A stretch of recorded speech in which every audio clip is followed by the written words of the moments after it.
Demanded vehicle Ertiga ತಗೊಂಡ್ ಬಂದಿದ್ದೀನಿ. ಮತ್ತೊಂದು ಆಡೆಡ್ ಅಡ್ವಾಂಟೇಜ್ ಅಂತಂದ್ರೆ ಕಸ್ಟಮರ್ ವೆಹಿಕಲ್ ಆಗಿರುತ್ತೆ. ಡೈರೆಕ್ಟ್ ಕಸ್ಟಮರ್ ನಂಬರು ಕೆಳಗಡೆ ಹಾಕಿರ್ತೀನಿ.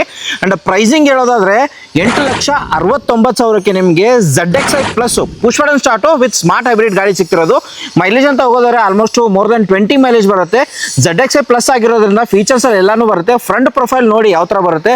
ಫ್ರಂಟ್ ಪ್ರೊಫೈಲ್ ನಿಮಗೆ ಎಲ್ಲೂ ಡೆಂಟು ಸ್ಕ್ರಾಚ್ ಬರೋದಿಲ್ಲ. ಈ ಒಂದು ಟೈರ್ ಕಂಡೀಷನ್ ನಿಮಗೆ ತೋರಿಸ್ತೀನಿ. 80% ಟೈರ್ಸ್ ಇದೆ. ಮ್ಯಾಗ್ವಿಲ್ ಎಲ್ಲ ಬರುತ್ತೆ. ಅಂಡ್ ಇಂಟೀರಿಯರ್ ನಿಮಗೆ ಹೋಗ್ಬೇಕಂತಂದ್ರೆ ನೋಡ್ಬೋದು. ಫ್ರಂಟ್ ಪ್ರೊಫೈಲ್ ನಿಮಗೆ ತೋರಿಸ್ತೀನಿ. ಗಾಡಿ ನಿಮಗೆ ಇಂಟೀರಿಯರ್ ಹೋಗೋದಾದ್ರೆ AC ಬರುತ್ತೆ, ಪವರ್ ಶೇರಿಂಗ್ ಬರುತ್ತೆ, ಪುಷ್ ಬಟನ್ ಸ್ಟಾರ್ಟ್ ಬರುತ್ತೆ, ಪವರ್ ವಿಂಡೋಸ್ ಬರುತ್ತೆ. ಫ್ರಂಟ್ ಪ್ರೊಫೈಲ್ ನಿಮಗೆ ಚೆನ್ನಾಗಿದೆ ಅಂತ ಹೇಳ್ಬೋದು. ರೂಫ್ AC ಸಮೇತ ಬರುತ್ತೆ. ಅಂಡ್ ರೇರ್ ಸೈಡ್ ಕೂಡ ತೋರಿಸ್ತೀನಿ. ವೆಲ್ ಮೇಂಟೈನ್ ಆಗಿರೋದು. ಯಾರು ಹುಡುಕ್ತಿರೋರಿಗೆ ನಮಗೆ ಎರ್ಟಿಗಾನೇ ಬೇಕು, ಒಳ್ಳೆ ಕಂಡೀಷನ್ ಗಾಡಿ, ಕಸ್ಟಮರ್ ವೆಹಿಕಲ್ ಇದ್ರೆ ಹೇಳಿ ಅಂತ ನನಗೆ ತುಂಬಾ ಕಾಲ್ ಬರ್ತಿತ್ತು. ಒಂದು ಗಾಡಿ ತೊಗೊಂಡು ಬಂದಿದ್ದೀನಿ. ಅಂಡ್ ಬ್ಯಾಕ್ ವೈಫರ್ ಡಿಫಾಗರ್ ಜೊತೆಗೆ ಗಾಡಿ ನೋಡ್ಬೋದು. ಅಂಡ್ ಮೈಲೇಜ್ ಅಂತ ಆಲ್ರೆಡಿ ಹೇಳಿದೀನಿ ನಿಮಗೆ. ಅಂಡ್ ಪ್ರೈಸಿಂಗ್ ಅಂತ ಹೋಗೋದ್ರೆ ಮತ್ತೊಂದು ಸರ್ತಿ ಹೇಳ್ತೀನಿ. 8,69,000ಕ್ಕೆ 2020 ಮಾಡಲು third owner ZXi plus smart hybrid Ertiga ಕೊಡ್ತಾರೆ. ಪೆಟ್ರೋಲ್ ವೇರಿಯಂಟ್ ಆಗಿರುತ್ತೆ. ಹೆಚ್ಚಿನ ಮಾಹಿತಿ ಬೇಕಾ ಕೆಳಗಂಟೆ ಕೊಟ್ಟರೆ ನಂಬರ್ಗೆ ನೀವು ಕಾಲ್ ಮಾಡ್ಬೋದು.